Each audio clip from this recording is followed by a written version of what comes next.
دوستان عزیز خیلی ممنون که یکی یکی دارید به وبینار میاید. این باعث خوشحالی ما هستش که ببینیم از جاهای مختلف افراد مختلف و این امیدوارم که این وبینارها و این برنامه‌هایی که گذاشته بودیم به درد همه خورده و کمک خوبی بوده و به هر حال مرسی که دارین میان. من دارم میبینم که همچنان شماره افرادی که دارن وارد میشن داره میره بالا. امیدوارم که اینترنت خوب بوده باشه که بتونین همینجا باقی مونده باشین و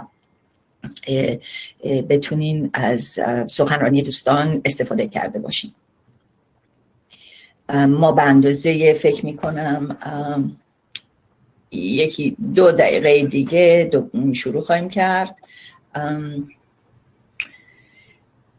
دیگه.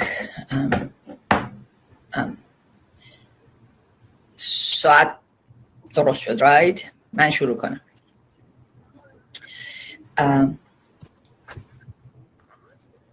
درود بر همراهان عزیز به سومین و آخرین وبینار اعتیاد و خشونت خانگی خوش آمدید.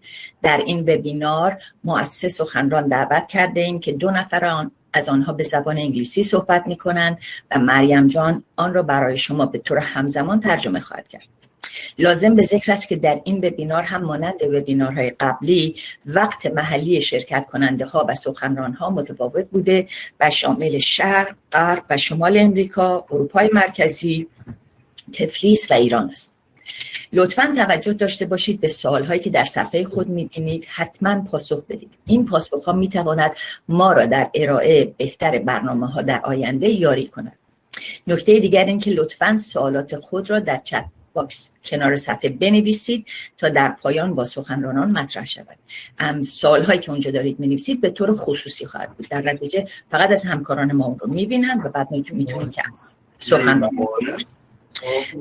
لطفاً تلفنات میوت کنید. هر کجایی که هستید اگر صحبت نمی کنید لطفاً میوت داشته باشید. اینجا الان مایه افتخار من هستش که اولین سخنران این وبینار رو معرفی کنم. شریل تامس، مدیر و بنیانگذار سازمان حقوق جهانی برای زنان و پروفسور حقوق در دانشگاه مینسوتا در امریکا هستند.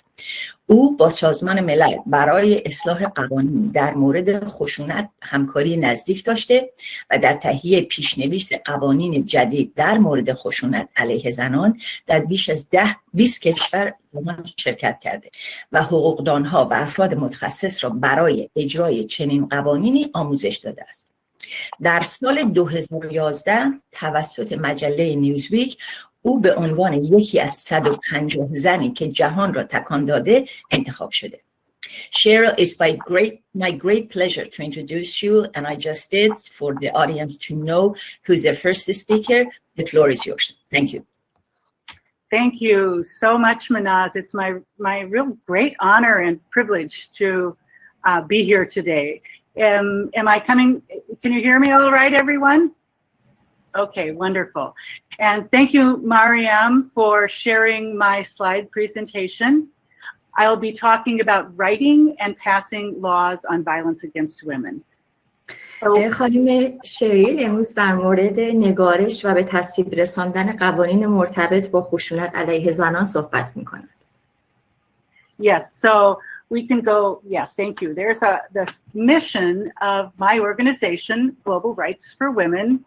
We are a nonprofit organization based in Minneapolis, Minnesota, but we work all around the world to assist when we are invited, only when we are invited, to help with legal and systemic change on violence against women. And the reason we are so focused on violence against women is because we believe that it is the greatest, most extensive pandemic human rights violation of our time, and that it undermines the human rights of women and their families and survivors of violence, and much more needs to be done. Allow Mariam to translate. Yes, I was just finishing a sentence. Sorry. Thank you, Manaz. Just much more needs to be done by governments to address it. مرکزی که من مسئولش هستم، مرکز حقوق جهانی برای تمام زنان در ایالت مینسوتا هست و هدف ما کمک به یا برقرار کردن یا بهبود بخشیدن به حقوق زنان، به خصوص درباره مراقبت از آنها در برابر خشونت علیه زنان هست. مراکز مختلفی از سراسر جهان با ما تماس میگیرن و ما در این زمینه بهشون کمک میکنیم و دلیل اینکه ما تاکید میکنیم به حقوق زنان برای مقابله با خشونت علیهشون این هست که این به نوعی پایه‌ای هست برای بهبود بخشیدن به حقوق تمام مردم جهان، با اینکه الان تمرکز فقط بر روی زنان هست. Please share it. Our mission highlights our belief that laws are an essential part of ending violence against women and girls. Human rights principles really are nothing without the law. It's the rule of law where human rights principles can be articulated, and then practically, in practicality, they can be enforced when local jurisdictions dedicate themselves to these laws and their enforcement. رسالت اصلی ما دستیابی به حقوق زنان هست. به این شکل و به این ما باور داریم که این حقوق در صورتی محقق میشن که تمامی افراد به خصوص پیشروان و رهبران همچین حرکتی در سراسر جهان بتونن با تغییر قوانین کنونی برای زنان یا ایجاد قانونهای جدید بتونن مبارزه کنند یا و همچنین پیشگیری کنند از خشونت علیه زنان. It's our view that women's human right to be free from violence has been left out of local and national laws for far too long. باور ما این هست که قوانین محلی، حالا این محلی میتونه در حد کشور، شهر یا حتی یک محله کوچک باشه، سالیان سال هست هیچ توجهی به حفاظت زنان علیه خشونت نکردن و بنابراین این جایی است که ما دوست داریم وارد بشیم و تغییراتی در این قوانین ایجاد کنیم و اگه قوانینی وجود نداره اونها رو ایجاد بکنیم و به تصویب برسونیم. فائزه جون لطفاً اسلاید رو عوض کنید. آخه هنوز نرفته اسلاید بعدی. چرا؟ نه داره در مورد چی صحبت نکرد. Cheryl, can you tell me when I need to go to the next slide because some of your thing is different from content? Yeah. So. Yeah, you can go to the next slide. Sure. So I have traveled to dozens of countries in the last 25 years working with men and women who are leading their countries into a new age for women. These are just some of the countries I have traveled to, and in each one, human rights leaders are present who are focused on violence. They understand that violence is a tool used to subjugate women, harm and shame them, and keep them from fully participating in their communities. در طول 25 سال گذشته من به کشورهای متعددی در جهان سفر کردم و با رهبران زن یا مردی که در جهت احقاق حقوق زنان تلاش میکنن همکاری کردم. این لیست کشورهایی است که من به اونها سفر کردم: ارمنستان، بلغارستان، بوسنی، استونی، گرجستان، قزاقستان، لاتویا، لیتوانیا، مولدووا، مراکش، رومانی، روسیه، اسلوواکیا، تاجیکستان و تونگا در آفریقا. رهبران فعال در این زمینه در این کشورها باور دارند که خشونت علیه زنان ابزاری است در جهت کنترل، آزار، خجالت دادن و ترساندن زنان و دختران و باور دارند که برای برطرف کردن همچین مشکلی فعالیت‌های بسیار حیاتی و لازمی در جامعه لازمه شکل بگیره. Please go ahead. Laws can transform community tolerance for violence. They can also envision an infrastructure for an entire community response to violence against women and girls. They can require that shelters be created and funded, hotlines be created and funded, men's nonviolence programs, which are spreading all throughout the world, can now be a requirement under laws. And then they can also direct funding. And most importantly, I think they can identify and articulate what each government agency's responsibilities are in enforcing these laws. باور دیگه که بین همه این فعالان وجود داره این هست که این مسئله همونطور که گفته شد مسئله بسیار پایه و اساسیه که تمامی حقوق بشر رو در سطح کلی تحت تاثیر قرار میده و تلاش در جهت تغییر قوانین، در جهت تغییر در واقع تحمیل جامعه برای خشونت و مسئول دانستن افراد خاطی و متجاوزه. توجه کنید که لغت افراد متجاوز به معنی تجاوز خاص، تجاوز جنسی نیستش، بلکه اون فردی که داره قربانی رو تحت آزار و خشونت قرار میده. تلاش بر این است که بتونیم زیرساخت‌هایی در جامعه ایجاد بکنیم که به مسائل زنان و خشونت علیهشون هم حساس باشن و هم پاسخگو باشن و این به شکل‌های مختلف میتونه انجام بگیره، از طریق برگزار کردن و شکل دادن برنامه‌ها و کارگاه‌های ضد خشونت زنان، برقرار کردن خطوط ویژه تلفنی فقط برای زنانی که مورد خشونت خانوادگی قرار می‌گیرن، فراهم کردن منابع مالی و مهمتر از اون مشخص کردن و تشخیص همچنین آزاری که بتونن آگاهی عمومی زیاد بشه و در نتیجه آن اون راههایی که قبلا بیان کردیم بتونه کمک بکنه به مبارزه علیه خشونت زنان. We can go to the next slide, Mariam. Thank you.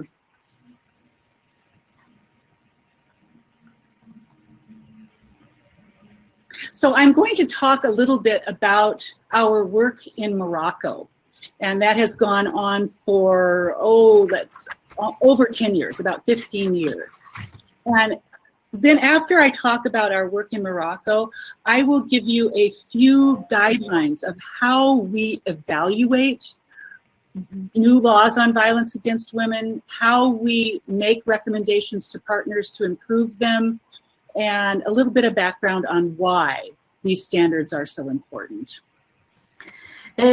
در اینجا دوست دارم تجربه کاری که در کشور مراکش با این فعالان مدنی رو انجام دادم باتون سهیم بشم. در طول 15 سال گذشته من با این گروه فعالیت کردم و در دقایق آینده براتون بیان میکنم که چجوری ما این قوانین رو تونستیم به تصویب برسونیم، چگونه و این مسیر تغییر به چه شکل بود، چگونه قوانین فعلی که داشتن، قوانین جاریشون رو تونستیم بررسی کنیم، ببینیم نقاط ضعفش چیه و چه چیزهایی وجود نداره که بتونیم ایجاد بکنیم و در این حال چه توصیه‌هایی به این فعالان مدنی کردیم در جهت اصلاح و ایجاد قوانین جدید. So I see the time is going very fast, and if I don't get to all of the slides, you can actually go back to that last one, Miriam.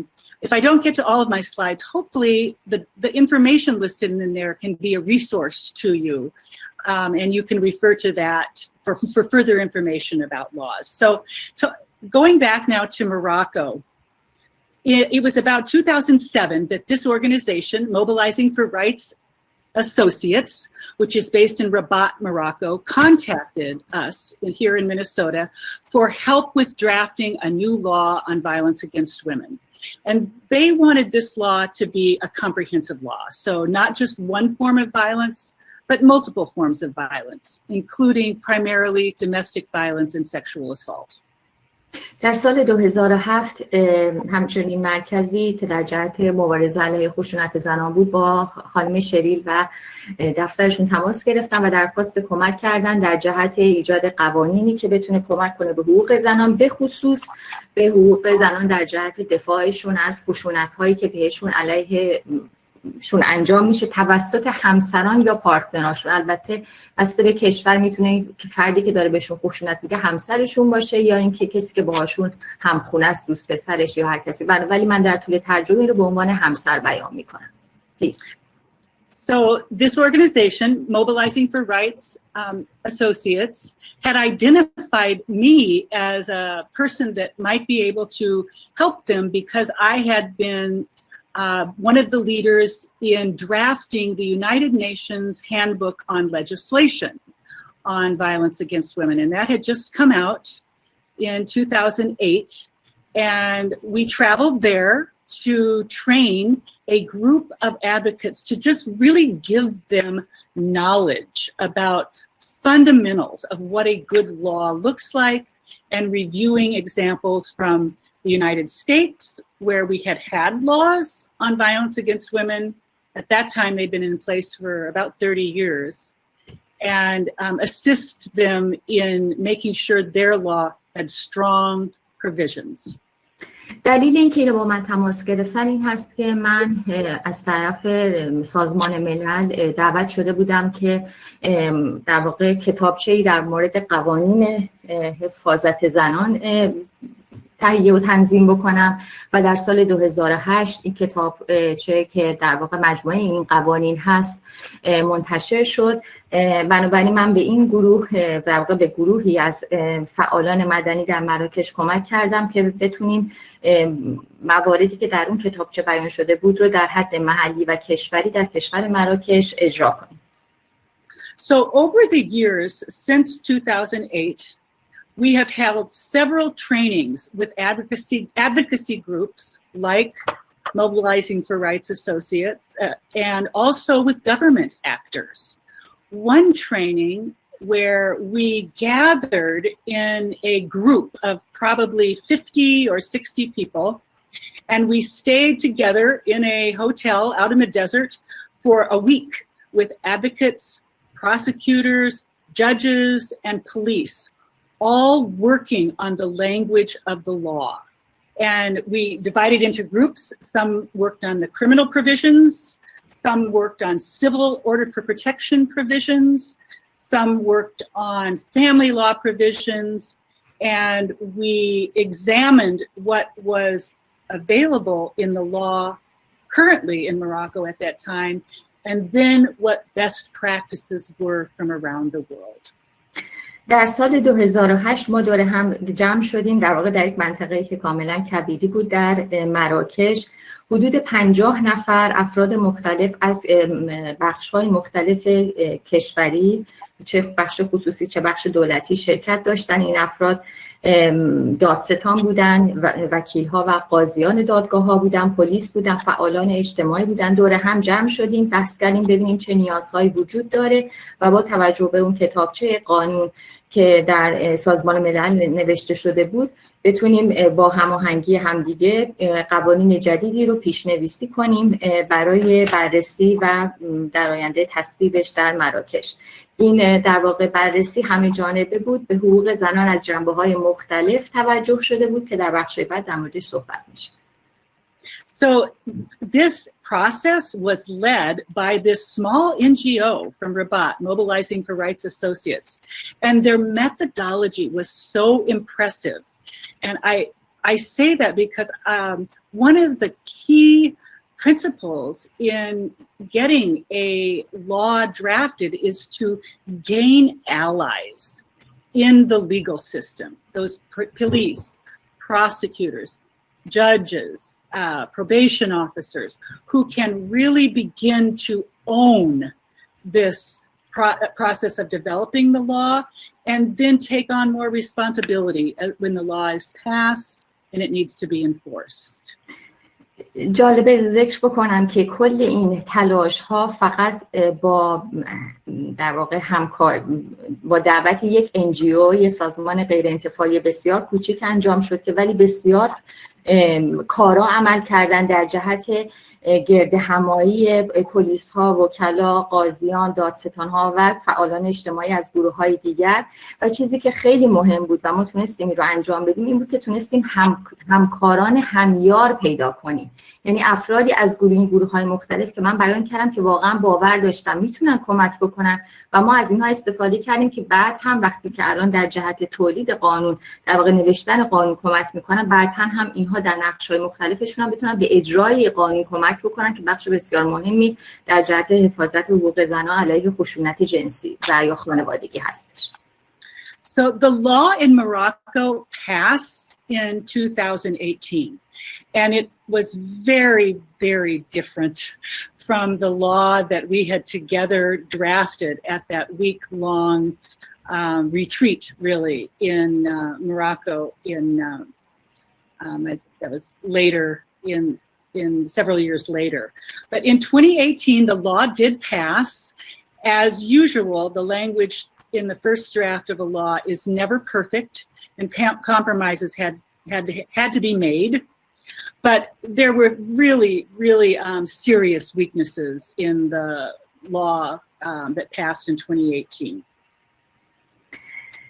در سال 2018 این قانون خشونت حفاظت زنان در علیه خشونت خانوادگی در مراکش به تصویب رسید. اما جالبه که بدونید که این قانون مصوب بسیار متفاوت از اون پیشنویسی بود که ما در طول یک هفته گرد هماییمون در 10 سال پیش نوشته بودیم. این قانون تصویب شده مشکلات بسیار زیادی داره و در بخش‌های مختلف بهشون که در واقع نشون دهنده پیچیدگی تصویب چنین قوانینی هست از مرحله ایدئالی که پیشنویسی میشه تا مرحله تصویب. So Mariam, why don't we move forward to the slide number 7. We'll just keep going forward there. There we go. Let's talk about this slide for a minute in the context of Morocco. So to be effective, laws on violence against women must do the following. And I list just 4 kind of major principles there. One of the big problems with Morocco's law that passed in 2018 was that there were no duties articulated for criminal justice professionals. There were wide, kind of broad statements, but there was nothing for police or prosecutors or judges to really understand how they could protect victim safety and prioritize offender accountability. بر اساس تجربه مراکش دوست دارم چند تا نکته رو در جهت موفق بودن این قوانین خشونت علیه زنان بهتون یادآور بشم. چیزی که تجربه مراکش به ما نشون داد این بود که اکثر کسانی که در دستگاه‌های حقوقی و پلیسی کیفری و پلیسی نظامی کشور مراکش بودن هیچ آگاهی در مورد وظایفشون در جهت تشخیص درست خشونت علیه زنان و در نتیجه به محاکمه رسوندن فرد خاطی نداشتند. So one of the most important ways to do this to understand what provisions laws actually need is exactly what the Moroccan women at Mobilizing for Rights Associates had done, and that is talk to survivors of violence, to understand what it is they need. Is it a civil order for protection? Do they need their criminal law reform? And the Moroccan advocates had done that so beautifully back in 2008, 9, 10. But those principles that they had learned from the survivors themselves had not been articulated in the law. قدم اول برای آشنایی این مراکز مختلف این بود که اینها بفهمن که قربانیان خشونت چه تجربه هایی داشتن، چه شرایطی داشتن، در گذشته برای بیان و یا حتی حفاظت خودشون با چه مشکلاتی توسط هر کدوم از این دستگاه ها مواجه شدن. چرا که آشنایی و دونستن اینها کمک میکرد که نه تنها بتونیم در قوانین اینها رو بیان کنیم بلکه راههای اجرای اون رو هم عملی تر برای هر کدوم از این دستگاه های کیفری و یا نظامی بتونیم شکل بدیم. Okay, so one of the most important things that a law can do is provide a civil order for protection remedy, and it did not provide that. Women from all over the world have found that civil order for protection laws are one of the most important remedies that can be articulated in a law because it avoids the criminal justice system, which can be so difficult to navigate and so harsh, and it also avoids the divorce if women don't want to divorce. So that civil order for protection remedy was not included in a strong way at all in this law. So Cheryl, you don't ask me to move around across this slide, so I'm staying here but just translating as we go. Yeah, it's fine. As you are skipping, yeah, okay. Yeah, it's fine. Okay, so این قوانین باید اولویت بخشی بکنند به امنیت افراد قربانی و فرزندانشون، به اینکه مسئول بدونن فرد خاطی و متجاوز رو و راه‌حل‌های مدنی و کیفری فراهم کنن که بتونن نه تنها قربانی رو حمایت کنن بلکه فرد خاطی رو به کیفر خودش برسونن. و دوم و آخرین نکته اینه که اینها باید توجه بسیار خاصی به زنان حاشیه‌ای که شامل زنان مهاجر، معلول یا متعرض به اقلیت‌های مختلف هستن رو در نظر بگیرن. یکی از مهمترین تغییراتی که ما تونستیم ایجاد بکنیم و یا توجه بکنیم این هست که بتونیم در واقع حکم محافظت زنان رو بگیریم به این شکل که وقتی یک زنی دچار یک خشونت میشه و به پلیس مراجعه میکنه حداقل به طور موقت فرد متجاوز رو از اون فرد قربانی دور بکنن که بتونن امنیتش رو تضمین بکنن که بعد در طول این مدت تضمین شدن امنیت زن حالا بتونی شکایت رسمی و یا بازرسی کامل به پرونده انجام بگیره. So thank you, Mariam. And I see my time is up, which it always goes so much faster than we think. So I'm going to close with this last slide, Mariam. If you could go to slide number 10.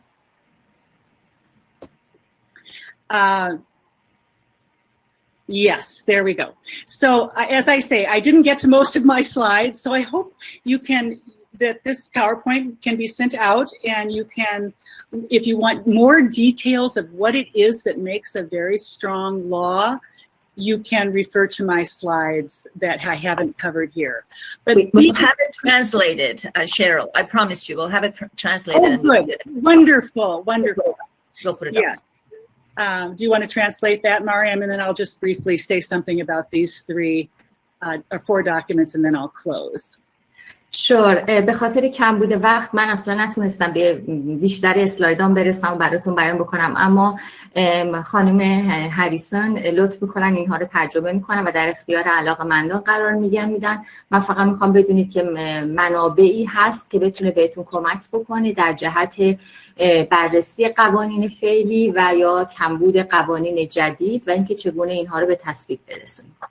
Okay, so these are the resources that when we are looking at a new law, a new draft of a law, these are the resources we take into account that really reflect good practices from around the world. The CEDAW reports and the recommendations. The Istanbul Convention is a regional convention from the Council of Europe, and although it's intended for that region, it has very detailed and very high standards and good reference points for laws on violence against women. The United Nations Handbook for legislation on violence against women, and then its supplement that addresses specifically harmful practices are also excellent and detailed references for what provisions need to be included in effective laws and what we need to be careful of not missing or not including. 4 منبع اصلی عبارتند از پیماننامه حذف تمامی اشکال تبعیض علیه زنان، پیماننامه استانبول که مال اتحادیه اروپا هست، کتابچه قوانین مبارزه علیه خشونت علیه زنان که توسط سازمان ملل به چاپ رسیده و من گفتم که در شکل یک نقش داشتم، و همچنین کتابچه‌ای از طرف سازمان ملل در جهت قانونگذاری بر علیه روش‌های کیفری و یا نظامی پلیسی که مضر هستند و به زنان جامعه آسیب می‌رسونند. Thank you so much for your attention. I'm sorry I went over my time, and I'm happy to be in touch with any of you who would like further information. بسیار ممنون از توجهتون و متاسفم که من نتونستم تمامی مطالب رو بیان بکنم و از زمان مشخص شدم بیشتر استفاده کردم، ولی خوشحال میشم که به هر سوالی پاسخ بدم. Cheryl, the thank yous on our part. It was a wonderful presentation. Thank you so much for a detail. And I am, again, it's shameful that we can't really go through the whole thing. But I promise you that we will translate that too. Hope it can be a resource. So thank you so much. Sure. Thank you.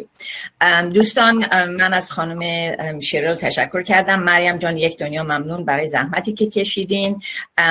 مسئله که الان داریم متوجه میشیم اینه که ما داریم شدیداً پیغام میگیریم از دوستان که دارن سعی میکنن از ایران وصل بشن، ولی به خاطر اینکه اینترنت خیلی ضعیف هستش قطع و وصل میشن. متاسفم از این، نگران نباشید، ما سعی میکنیم به هر حال یک جوری این مطالب رو به شما رسونده باشیم. و یکی هم این که لطفاً به سوالی که برای شما گذاشته شده جواب بدید. وقتی به اون سوالها جواب میدید دارید به ما کمک میکنید که در واقع برای برنامه ریزی های بعدی بتونیم از جوابایی که دادید استفاده کرده باشیم. در اینجا واقعا افتخار من هستش که دکتر عباس توفیق رو به شما معرفی کنم. دکتر عباس توفیق جراح و متخصص بیماری های پا هستند و از 1993 با گروه پزشکی سانتا مونیکا در کالیفرنیا همکاری میکنند. ایشون عضو بنیاد جنبش ایمنی بیمار است که هدف آن بهبود ایمنی بیمار و جلوگیری از مرگ‌های قابل پیشگیری است. از زمان تأسیس سازمان آموزشی و بشردوستانه آینه، ایشان به عنوان مدیر اجرایی و دبیر بنیاد بیشتر وقت خود را صرف فعالیت در این سازمان و تحقق اهداف آن کردند. این فعالیت‌ها در زمینه حقوق بشر، اعتیاد، ایدز، کودکان کار و پناهندگان است. عباس جان، floor is yours.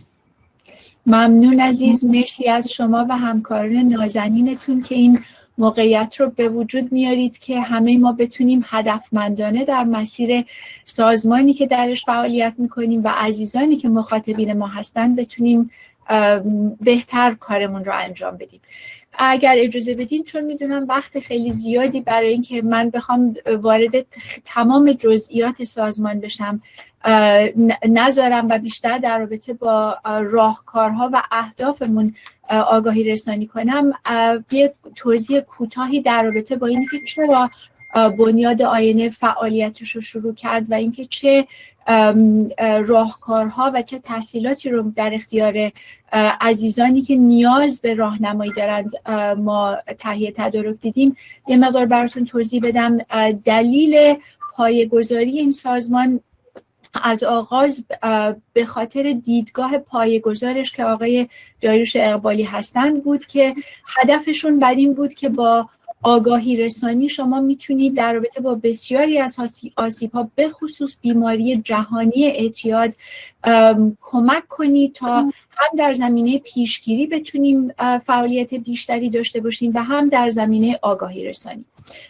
همون روزهای اول متوجه شدیم که ما نمیتونیم این بیماری رو از دیگر آسیب‌ها جدا کنیم، به این دلیل که خانواده‌هایی که با ما تماس می‌گرفتند که بیشتر در خارج از ایران هم بودند و در داخل مشکلات متعددی در رابطه با آسیب‌های متعددی داشتند. به عنوان مثال خانم‌هایی که با ما تماس می‌گرفتند در رابطه با اعتیاد همسرشون، در رابطه با اینی که مورد خشونت خانگی قرار گرفتن، به این دلیل در رابطه با اینی که نمیتونند با فرزندانشون اون رابطه‌ای رو که لازمه برقرار بکنن، در رابطه با صحبت در رابطه با بیماری اعتیاد و به خصوص بسیاری از اونها هم جزو پناهندگانی بودند که در اقصا نقاط دنیا با مشکل و معضل پناهندگی هم دست به گریبان بودند. برای همین هدف ما از سرآغاز فعالیت این بود که اول ماهیت آسیب‌ها به خصوص ماهیت بیماری اعتیاد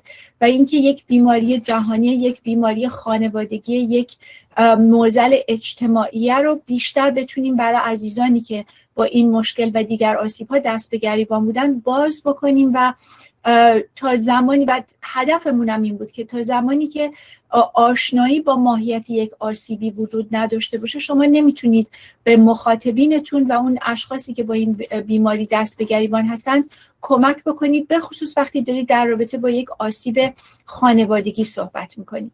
به همین دلیل هدفمون از سرآغاز این شد که بتونیم از هر نوعی که میتونیم به کمک عزیزانی که بهبود یافته بودن، چه به عنوان یک خانواده که عزیزی بیمار داشت و تا کسانی که خودشون با این بیماری دست به گریبان بودند با مشارکتشون و با راهنمایی‌هایی که میتونستیم بکنیم که چطور میتونن همه این عزیزان به دنیای بهبودی وارد بشن برنامه سازی کنیم.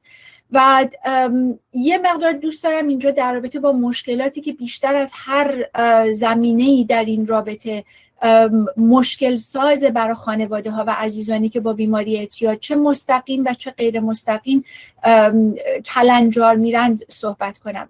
متاسفانه فرهنگ ما کمکی به این عزیزان و به ما برای کمک رسانی نمی‌کنه، به خصوص به این دلیل که بیماری اعتیاد به عنوان یک تابو مثل بیماری ایدز و یه مقدار دیگر از آسیب‌ها باعث میشه که مردم و عزیزانی که احتیاج به کمک دارن نخوان به دلایل فرهنگی و اون انکاری که با این آسیب به موازات این آسیب پیش میره کمک بگیرن.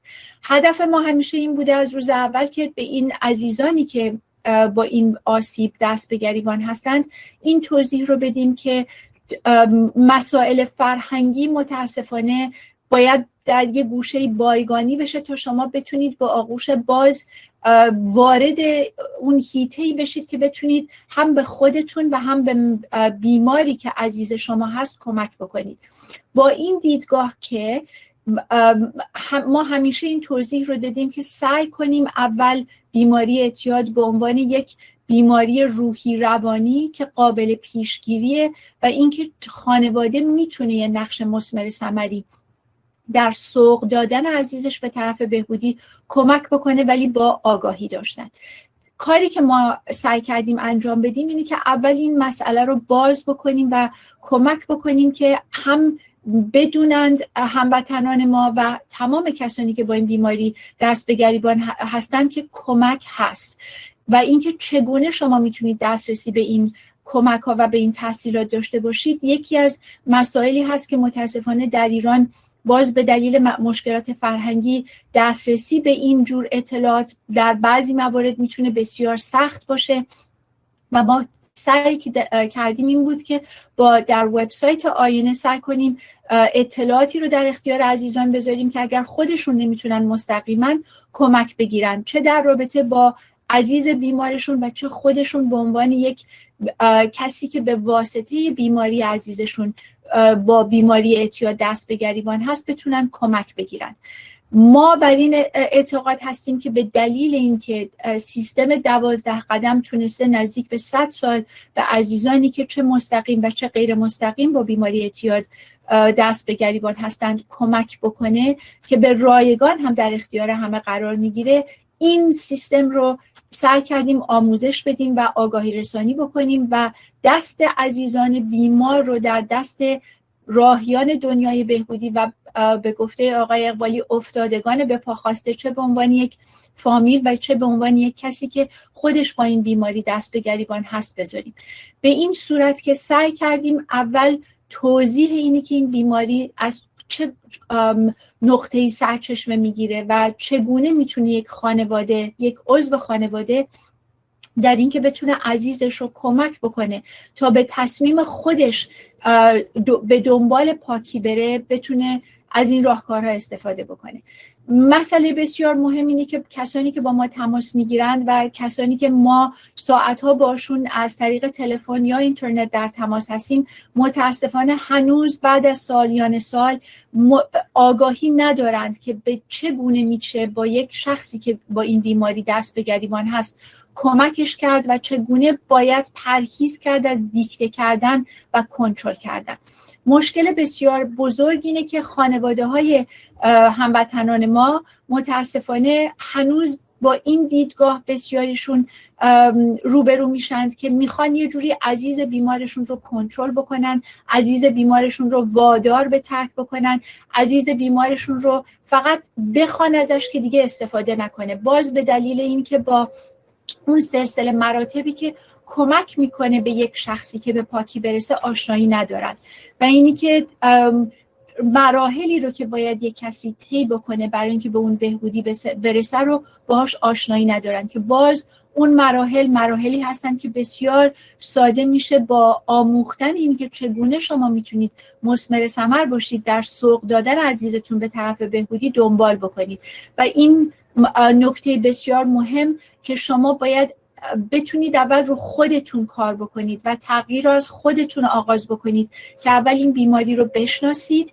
و بعد بدونید که چطوری میتونید با در کنار یک عزیز بیمار که نیاز به کمک عاطفی و اون پشتیبانی روحی شما داره و نه دیکته کردن شما، بتونید کمک بکنید که اون عزیز خودش به دنبال گرفتن کمک و اون هم از عزیزانی که در دنیای بهبودی تجربه دارن و خودشون با این بیماری دست به گریبان بودن و بهبودی پیدا کردن و تونستن از بهبودی خودشون نگهداری کنند، بتونن یه نقش مثمر ثمری داشته باشن. مرحله بعد در رابطه با عزیزانی که با این بیماری دست به گریبان هستند اینه که بسیاریشون نگرانند و میترسند و در انکار به سر میبرند و نمیتونند این مشکلشون رو و این دردشون رو با خانواده ها مطرح بکنن، باز به دلیل اون تابو و اون مشکلات فرهنگی ما و اینکه ما همیشه سعی بر این داشتیم که به این عزیزان راهنمایی بکنیم که در ایران به خصوص در حال حاضر به غیر از مراکز دولتی که مشکلات زیادی در رابطه با این مراکز به خاطر اینکه باز آگاهی کافی در رابطه با اینکه چجوری میتونن به این عزیزان کمک بکنند بدون اینکه این عزیزان احساس بکنند که تحقیر شدند، دارن مورد قضاوت قرار میگیرند.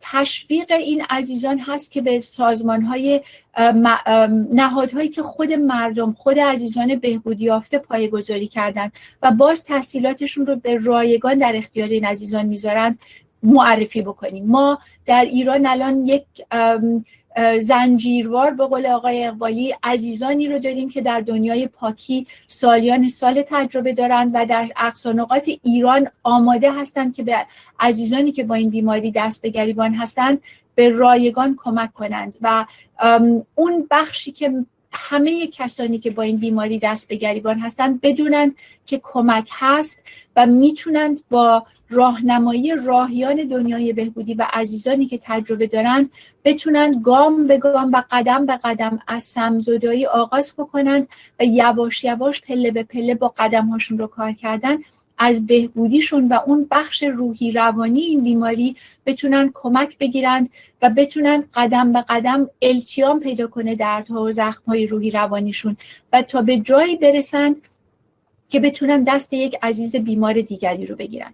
تمام این تحصیلاتی که در رابطه با این موارد براتون توضیح دادم همه به صورت رایگان در اختیار عزیزان هست در اقصا نقاط ایران، حتی در آمریکا.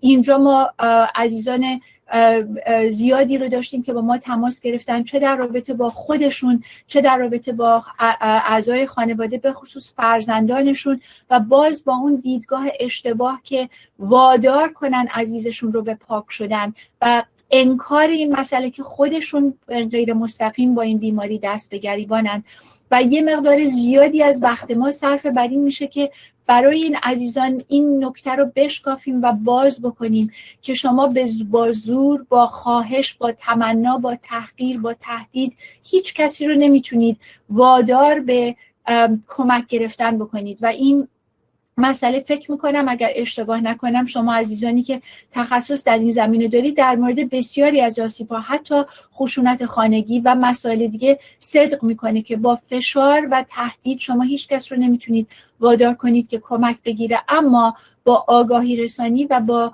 این توضیحات و این راهنمایی رو در اختیارشون گذاشتن که در اقصا نقاط دنیا سازمان‌هایی مثل NA، مثل AA، مثل آلنان و نارنان نه فقط در ایران بلکه در تمام دنیا تحصیلاتی وجود داره، یعنی ارائه میدن به کسانی که احتیاج دارن که همه به رایگانه کمک میکنند که این عزیزان بتونن جاهایی رو که برای سمزدایی که قدم اول رسیدن به بهبودیه براشون پیدا کنن. این یکی از کارهایی که ما برای عزیزان انجام میدیم بر اساس اینی که آیا بیمه دارن و یا ندارن و موقعیتشون و محدودیتاشون چجوری دیکته میکنه که چجوری به اون نقطه‌ای برسن که بتونن اول سمزدایی بشن و در مرحله بعد جلسات خانواده ها و جلسات 12 قدم رو بتونیم براشون پیدا بکنیم. در سراسر دنیا اگر عزیزی هست که احتیاج به کمک داره میتونند با وبسایت ما، از طریق وبسایت ما با ما تماس بگیرند. ما میتونیم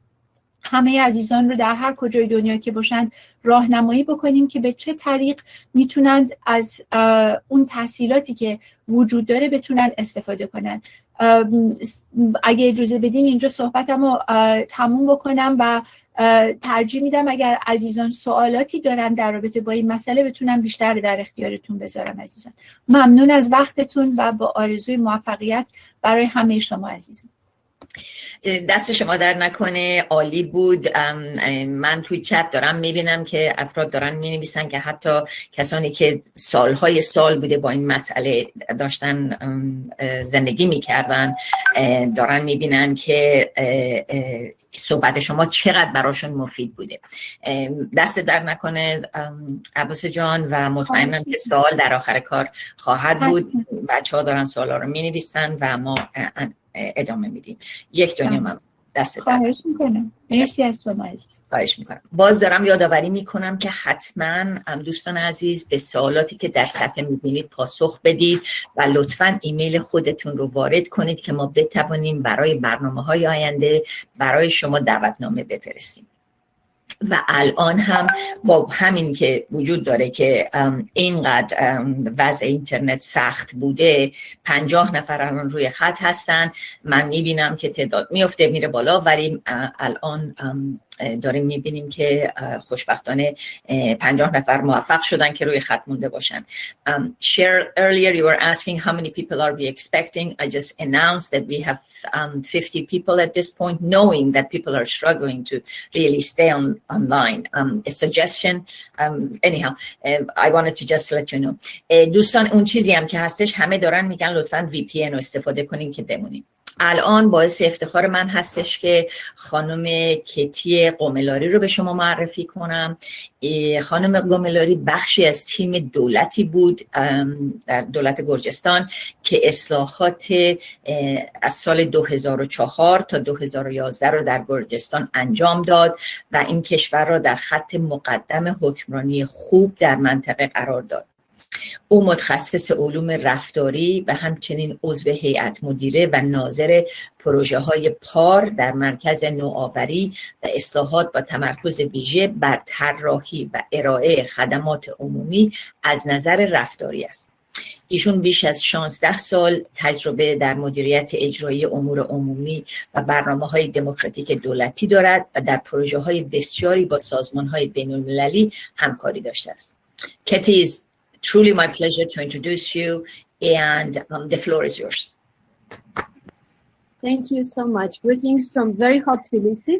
It's very hot here, although it's 7:45. It's still 39 Celsius above zero, so you can imagine. Thank you, Miriam, for helping with the presentation. And I'm delighted. Thank you, Manas, for this great opportunity to be part of distinguished presenters here and join the panel. خانم کتی گملاوری از حضورشون در این برنامه تشکر میکنن و امیدوارم که بتونم مطالبی رو مفید در اختیار همگی قرار بدم. I'm delighted with this opportunity to share our experience. I had an opportunity to be engaged in while working for UN Nations Development Program as a behavioral science consultant, which actually aimed at reducing the violence against women through bystanders awareness raising. And for this end, we use behavioral approaches and data research data. ایشون امروز در مورد تجربه هایی که در جهت اصلاح و یا قانونگذاری قوانین جدید در گرجستان در جهت کاهش خشونت بر علیه زنان از طریق افزایش آگاهی به شاهدان یا ناظران خشونت علیه زنان هست صحبت می‌کنند و در این رابطه به روش‌های تحقیقی که انجام دادن در این مورد که منجر به جمع‌آوری اطلاعات و برنامه‌ریزی در جهت ایجاد در واقع راهکارهای رفتاری برای کاهش خشونت علیه زنان هست صحبت میکنم. Can we move to the second slide? Thank you so much. So, according to 2017 UN Women nationwide study, 1 in 7 women in Georgia reported having experienced domestic violence in their lifetime. Scary, right? But actually, in comparison with the previous research results, especially in terms of the perceptions, for instance, according to the research of 2009, 78% of women believed that violence against the women is a family matter and no one should intervene. طبق آمار منتشر شده از سازمان ملل در سال 2017 یک زن از هر 7 زن در گرجستان دچار خشونت خانوادگی میشه که رقم بسیار بالایی هست. در فاصله کتی جان, dear Katie, would you go over all the content for this, because in translation it helps at least for this slide, so I can give the whole story to you, to the audience. Okay, so the research conducted in 2009 told us that 78% of women believed that violence against women is a family matter and no one should intervene.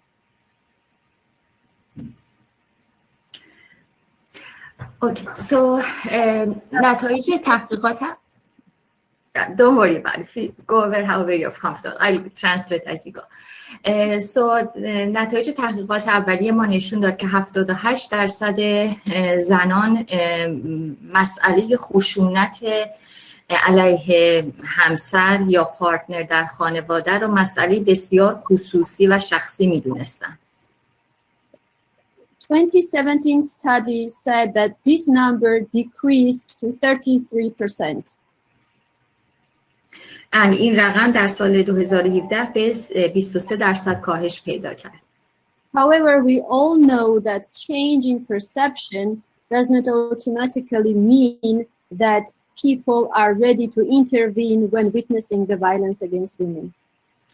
اما این تغییر نرخ آگاهی یا دیدگاهشون به همچین مسئله به این معنی نیستش که افراد آمادگی دارن که مداخله کنن وقتی که میبینن یک خشونتی داره علیه خانمی انجام میشه. So we decided to launch research that would focus on bystander behavioral study. So actually we wanted to obtain some answers on what can trigger bystanders to take action, what may be stopping them from intervention, and how they can help gender-based violence survivors. با توجه به این آگاهی که ما داشتیم که این مسئله که اکثر این افراد جامعه گرجستان به مسئله خشونت علیه زنان به این مسئله شخصی نگاه میکنن و در واقع کسایی که ناظر این خشونت هستن کاری انجام نمیدن که به حمایت این زنها منجر بشه، فکر کردیم بیایم تحقیق کنیم ببینیم که چرا این افراد دخالت نمیکنن و بعد از آگاه شدن از این فاکتورها ببینیم چه راهکارهای رفتاری میتونیم پیدا کنیم که باعث بشیم این افرادی که شاهد خشونت هستن حالا بیان دخالت کنن و کمک بکنن به وضعیت این زنان مورد تهاجم قرار گرفته. The study gathered experiences of witnessing and engaging with intimate partner violence situation in Georgia, and for this end we used alternative research methodology, so-called micro-narrative research. شروع این تحقیق با جمع‌آوری اطلاعات از زنانی بود و شاهدان در واقع خشونتی بود که در موارد خشونت‌های خانوادگی از طرف همسر یا پارتنر به زن یا دختر انجام می‌شد. روش تحقیق بر اساس یکی از روش‌های جدیدی هست به اسم مایکرو نراتیو، به این معنی که اینها در واقع یک داستان کوتاه یا چکیده کوتاهی از اون اتفاق و تجربه اون فرد آسیب دیده مورد خشونت قرار گرفته یا شاهد خشونت رو جمع آوری میکنن و از طریق اون میتونن اطلاعات رو دسته‌بندی کنن و روش‌های در واقع راهکارهای رفتاری رو بتونن شکل بدن. The study was conducted in fall of 2019 with the support of the Czech government, and it was implemented by the team composed from UNDP, including me, UN Women, and Government Agency Service Lab of the Ministry of Justice. این تحقیق در پاییز سال 2019 انجام شد با حمایت دولت چکسلواکی و تیمی متشکل از اعضای مرکز توسعه سازمان ملل، بخش زنان سازمان ملل متحد و مرکزی به اسم سرویس لب که ما اینجا به عنوان آزمایشگاه خدماتی ازش یاد می‌کنیم که در واقع مرتبط با دولت بود ولی در جهت فعالیت حمایت از زنان نقش داشت. The study gathered qualitative data based on 407 respondents on perceptions towards intimate partner violence and bystander engagement in Tbilisi, in Guria, which is the western part of Georgia, and in Kakheti, which is eastern part of Georgia.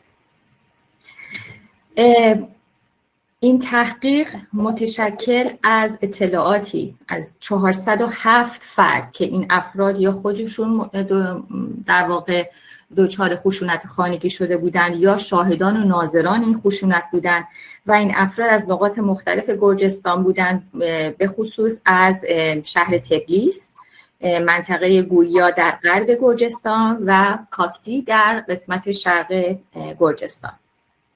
And we used this study to inform further nationwide trial which aimed at activation of bystanders using behavioral insights.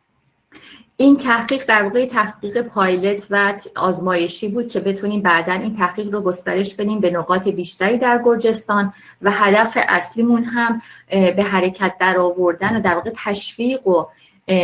تشویق افرادی هست که شاهد خشونت خانوادگی هستند در جهت اینکه از اینها بخوایم که بتونن دخالت بکنن وقتی که همچین خشونتی رو میبینند. Can we move to the next slide, please? Thank you. So actually, the micro-narrative research specifics is that it raises a prompt question, which is time-bound and experience-bound. And in our case, this question sounded like this. Think about a recent situation when you witnessed family violence. What happened? خب همینطور که گفتم این روش تحقیق ما بر اساس یه چکیده‌ای از داستان و اتفاق بودی که افتاده برای این زنان یا شاهدان خشونت و این چکیدن بسیار ساده انجام شد. ما یه سوال ساده کردیم به این شکل فکر کنید ببینید که آخرین باری که شاهد یه خشونت خانوادگی بودید چه اتفاقی افتاد. در همین حد در دقیقه یک زمان مشخص، یک واقعه مشخص. So people share the stories they witnessed or they have heard about. And here are some quotes from these narratives, as you could see. For instance, one, there was no need to engage because the violence was only psychological. And here we can say how mistaken the perception is that psychological violence cannot harm as the physical one. نمونه هایی از پاسخهایی که ما در این پرسشمون گرفتیم از افرادی که شاهد خشونت بودند رو براتون بیان میکنم. به عنوان مثال یکی از این افراد میگفت که من دخالت نکردم برای اینکه خشونت جسمی و فیزیکی نبود، خشونت روانی بود و این نشونگر دیدگاه افراد به خشونتی که خشونت رو فقط موقعی میبینن که یه جراحت جسمی و فیزیکی به فرد زده بشه. Or for instance, I did not because the victim was strongly against.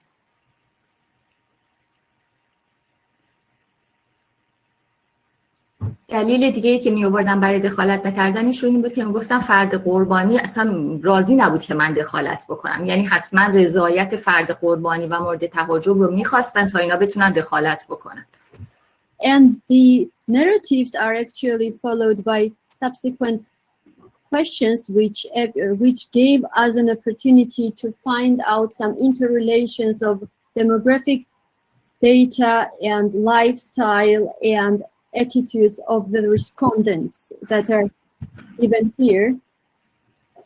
پاسخهای دیگه که گرفتیم بود که میگفتن اصلا به نظرم کمکی به دخالت من نبود. یکی دیگه میگفت که من که نفر اولی نبودم که اونجا باشم، از دیگران شنیدم.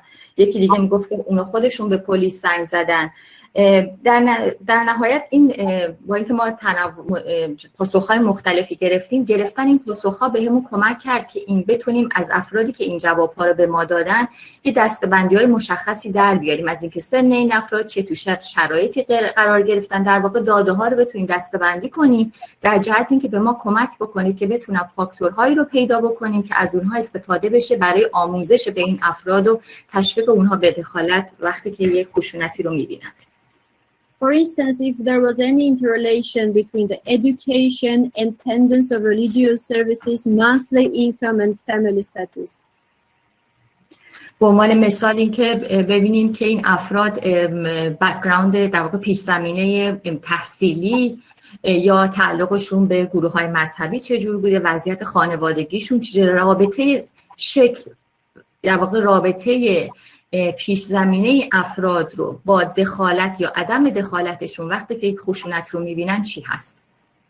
What was the motivation to engage in violent situation and what was the barrier? اینکه متوجه بشیم چه انگیزه‌ای باعث می‌شده که یک شاهدی دخالت بکنه یا نکنه و اینکه چه رفتاری از خودش نشون بده یا نده. Can we move to the next slide, please? Thank you so much. So here are the main findings of the research. And as we can see, for instance, the motivation to engage. Bystanders who engage in a violent situation did so because it was the right thing to do. However, bystanders who did not engage did so because they did not have a choice. اینها یافته‌های اصلی تحقیقات ما بود. مثلا برای اینکه ببینیم انگیزه افراد برای مداخله چی بوده، این بود که می‌دیدیم یه سری شاهدا بودن که اصلا دخالت نکردن، دخالت کردن برای اینکه فکر کردن که واقعا کار درستی و باید این کار رو انجام بدم. از طرف دیگه شاهدانی هم بودن که دخالت نکردن برای اینکه فکر کردن که وظیفه‌شون نیست که دخالت بکنن. We were happy to find that bystanders who engage do not regret engaging and would act the same way again, while bystanders who did not engage would handle it differently next time. That sounded quite promising.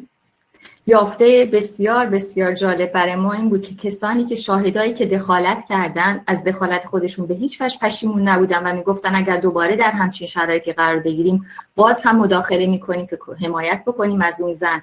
و جالبتر این که کسایی که دخالت نکرده بودن و فقط شاهد اون قضیه بودن میگفتن که اگر این اتفاق یک بار دیگه بیفته حتما من مداخله میکنم که بتونم کمک کنم از اون زن یا فرد. Bystander engagement is strongly associated with positive outcomes for victims, and it should be underlined that female bystanders have much higher engagement rates than the male bystanders. نتیجه جالب دیگر نشون دادن رابطه مثبت بین مداخله شاهدان با عواقب اون کار برای قربانیان خشونت بود. و جالب اینجا که خانم هایی که شاهد این خشونت بودن به مراتب بیشتر از آقایانی که شاهد بودن مداخله کردن و حمایت کردن از خانم ها. And urban residents report highest engagement rates while the regional ones lowest engagement rates. نکته دیگه جالب رابطه بین نرخ مداخله و محل سکونت یا محل زندگی جغرافیایی این افراد بود که کسانی که در شهر تبریز که شهر بزرگ و جا افتاده هستند نرخ بیشتری از افراد مشاهده ناظر خشونت دخالت کردن، در صورتی که در شهرهای کوچکتر و حومه این نرخ بسیار پایین‌تر بود. I will skip some findings if you don't mind, not because the time is running quite fast. So I will move just to last 4 findings, which actually are very important for our trial. The victims of intimate partner violence do not open up or seek help themselves. In many situations, victims did not want services to be contacted. قربانیان خشونت خانوادگی حرفی در مورد این خشونت نمیزنن، درخواست کمک نمیکنن و اکثرا نمیخوان که پلیس یا سرویس‌های حمایتی باهاشون تماس گرفته بشه که بهشون کمک بکنن. Bystanders do not engage because they do not know how to help, or they are not, or they think that this is not their job to do.